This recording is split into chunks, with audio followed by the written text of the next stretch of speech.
it's Logan here. It is currently 12:33 and I am on my way to CHOP. Most other kids would be in school right now, but I am not like most other kids.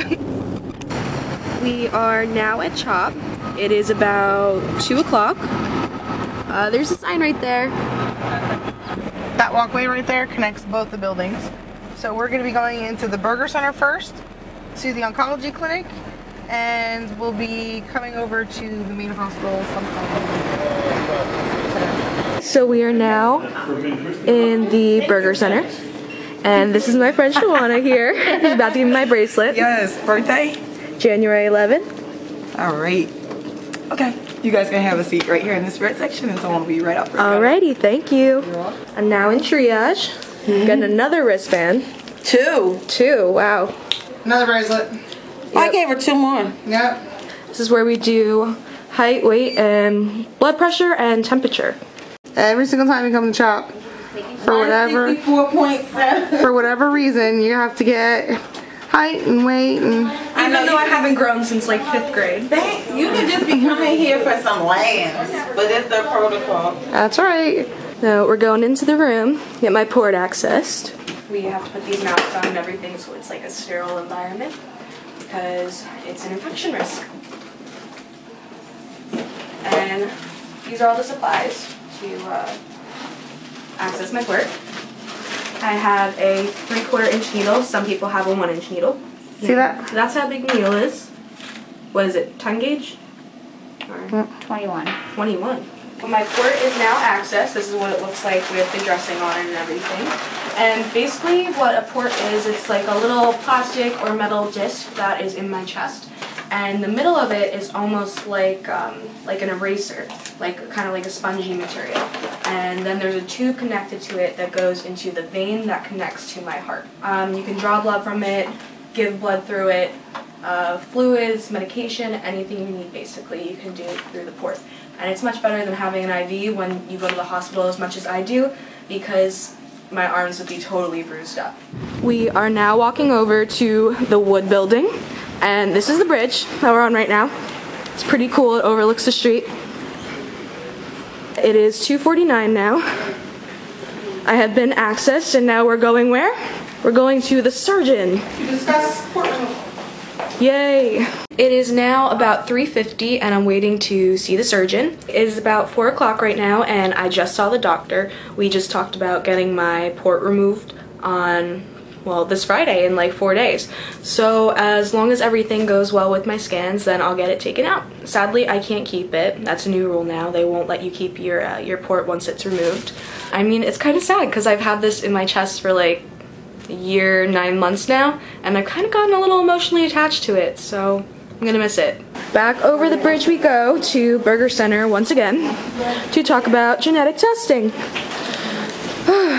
So I spoke with the doctor about genetic testing and everything, and on Friday, the day I get my port taken out, they're gonna take some blood and they're gonna test all of that for all the genetic mutations and everything, and depending on how it comes back, I mean, it'll tell me whether my siblings and stuff have to get the genetic testing done as well. I just got 2 shots, got 1 in each arm, my little Elmo band-aids here, and now we're off to go get my CAT scan done. Going back over the bridge for the 3rd time to go to the CAT scan. It is currently 5:18, been here for a while.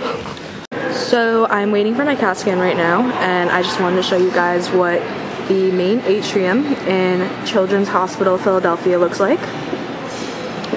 Pretty big, a lot of cool stuff in here, a lot of weird decorations. There's a studio down there, Seacrest Studios. There's a bunch of cool like interactive stuff down there for kids to play with. But it's really neat because when they have famous people come and they do interviews and they do them live here, and all the kids gather in the atrium, and they usually come out and sign autographs and stuff, and it's something to make them, you know, Smile. Put a smile on their face. Exactly. Let's go on the other side. We'll show the other side. And you hear the chimes and the binging like all night when you're here because everything's super quiet at 3 a.m. and you'll see the wall. Everything moves and it's like kind of annoying, but I guess the kids like it. Here is the other side of the main atrium. See, there's 2 set of steps. There's the interactive wall. bunch of little planets and stuff dangling from the ceiling.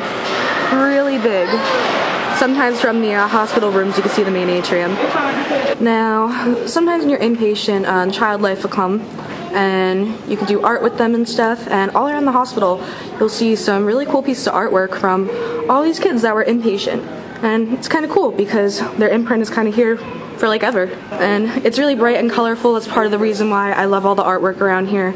You just look at some things and it makes you happy. Some right here. Pretty much everywhere you'll find some kind of artwork. It is now 5:45 and I'm getting ready to go get my CAT scan done. And now I have to go pee in a cup. Make sure I'm not preggers. Highlight of my day. Alright, Dad, some big news for you. You ready? Oh, I'm ready. I am not pregnant. Good job. So proud. Good job. So, change of plans. There ended up being a trauma, so instead of doing my CAT scan and then my MRI, doing my MRI and then my CAT scan. So, here I am, all changed and everything in the ugly hospital gowns. But yeah, so I'll be ready to go in a little bit. I haven't eaten since like 12:30, I believe. I haven't had anything to drink since 2. So, a little thirsty, a little parched.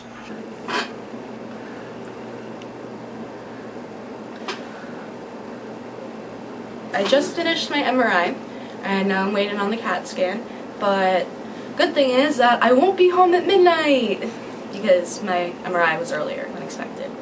It is 7:39. I haven't eaten or drinking, not even water. I'm so hungry. This is what happens when you've been in the hospital for way too long. This is Part of the routine. becomes your new normal, right, Logan? I even brought my own fuzzy socks. She did. Hi. See you in a little bit. Cheers, Logan. Best apple juice ever, right? It's the spot.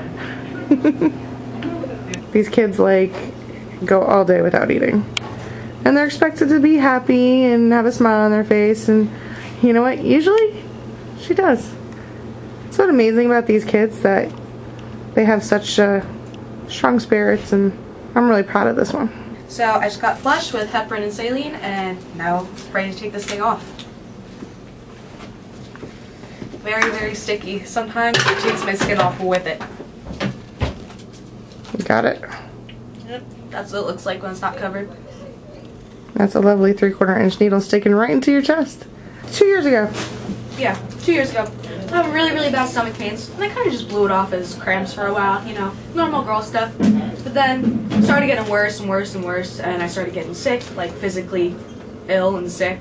I was getting really nauseous, having headaches. It hurt to sit down. I had to pee all the time, so I was like, you know, something's not right. I went to the hospital, and they said I had an ovarian cyst, and that it got so big that it twisted.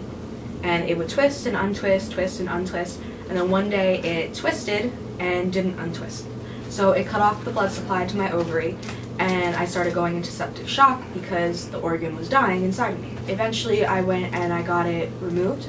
They went in there to remove what they thought was the cyst, and it turned out being a 15 centimeter tumor. The doctor described it as the size of a large navel orange. And I'm a chubby girl, so I didn't notice. Anyway, they removed my entire ovary and fallopian tube, and they didn't think it was anything. They thought it was just benign, but then they sent it out to a bunch of different hospitals, and it came back as cancerous. So then we went to CHOP for a second opinion, and I've been getting my treatments here ever since. Sometimes a stomach ache isn't just a stomach ache. I know that all too well. This is what happens to my parents after a long day at the hospital. They made me. Wow, long time no see. So the 4th time we're going over the bridge today. The lights are so pretty. I'm thankful that we're not spending the night. What about you, Logan? We've had many surprise nights spent here. Yeah, way too many. I love these elevators. They're like the coolest elevators ever. So you can see outside. Everybody is punchy at 8:43 at night. This is what the buildings look like at night, all lit up. Pretty lights.